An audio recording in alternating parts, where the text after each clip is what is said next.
Now, I've mentioned in the previous module at the end that we have to understand the difference between physical and logical storage structures. There's no rocket science to it, actually.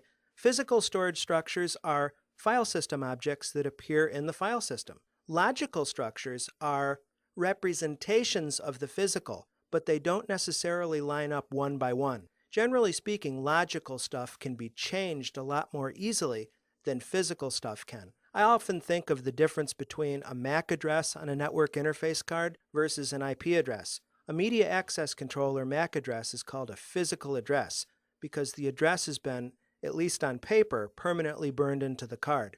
By contrast, an IP address is a logical address that can easily be changed by an administrator, you see. Same kind of relationship exists in Oracle database terminology when we talk about storage.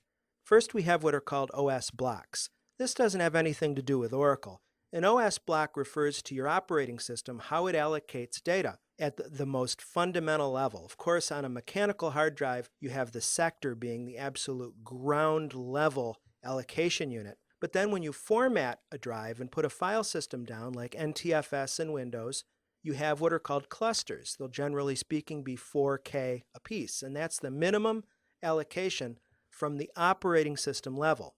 Now in Oracle, there's an initialization parameter where you can set the block size for Oracle. Oracle data blocks are collections of OS blocks. So an Oracle data block is a logical representation of storage that takes into account what's going on in the operating system block level. A performance tuning tip is to synchronize or match your block size. If you're using 4K OS blocks, you should consider using 4K Oracle data blocks, or at the least use multiples. Now, the Oracle data block is not handed out one by Oracle. That would be inefficient. What you have are allocations of what are called extents. An extent in Oracle is a collection of data blocks. So if a segment, which is what we'll discuss next, needs some more storage space, Oracle will give that segment one or more extents of space. A segment is important to understand. You can look at a segment as a logical representation of a database object, in particular a table or an index. So when you do create table, Oracle is allocating a segment to contain all the extents inside that particular table, okay?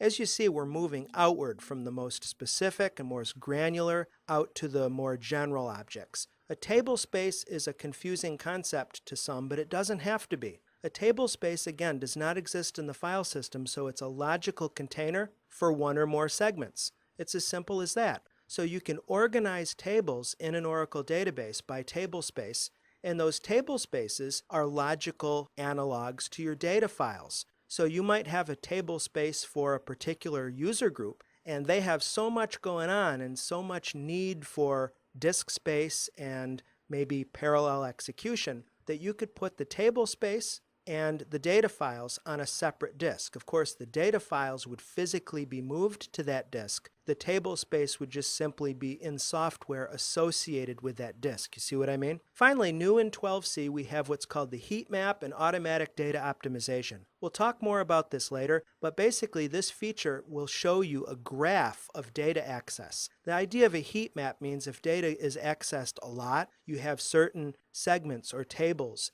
or table portions that are accessed a lot. Those will show up in a different color from data that's not used very much. And you can create rules to move and or compress data through, say, a tiered storage hierarchy based upon their heat index. So your tier 1 might be your fastest and most expensive storage. You'll want your hot data there, and then data that is archival and isn't used, you could move to less expensive storage, you see?